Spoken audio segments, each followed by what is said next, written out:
Yesu bera nange Yesu tondekangawo amatabanga mangi omuyaga nga mungi kyensaba museno bera nange. Barnabas is my name. I'm an HIV and AIDS activist. Kamala Apollo Chimuli. I was born in Uganda. I'm a human rights activist, at the same time HIV activist. In terms of our gay rights, Uganda is very hard. They don't believe it's our culture. Our society, since time immemorial, have never supported homosexuals. US President Barack Obama publicly warned President Museveni over the plan to enact a bill that would sentence gay people to life imprisonment. In 2009, the members of parliament came up with a bill before the law. So they came up to discuss about kill the gay law. But it took long to be passed because it was having a lot of controversy. Stop killing us. 2011 still being discussed in parliament. It took a lot of time. So until when the pastors from, there was a pastor by Scott Lively, came from the USA, he went and preached against gay people, that they are the ones that are bringing HIV in the community. So he told all the churches, so the churches continued preaching against gay people. That's when they started exposing us. You see the newspaper, top 100 gay people in Kampala.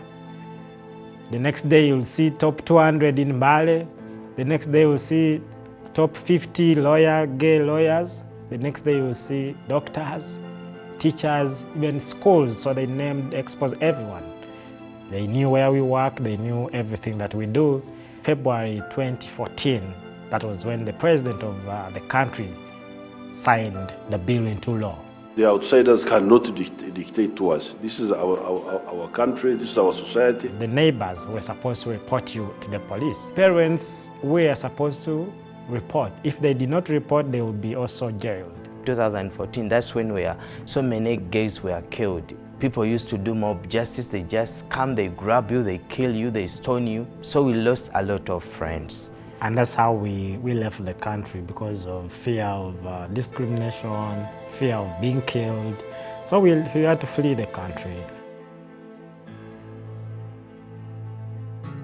There's a very large system in place to help refugees. Once they leave their country, they're under the protection of the United Nations High Commission of Refugees, at which point, if they're in camps, they can actually apply for resettlement, and then they go through a very long vetting period. And if they pass all of those screenings, then a refugee could ask to be resettled by the US. At that point, then our State Department gets involved, goes through a whole nother set of interviews, security checks, and eventually, if they're one of the less than 0.5% of the refugees in the world are ever resettled, they might be accepted into the US resettlement program. In that community, I did my work as an activist.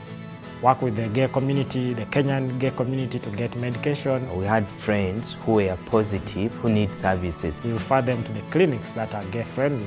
Once refugees are selected and they're assigned to Salt Lake City. I'd never heard of Utah. I'm like, Utah? Okay.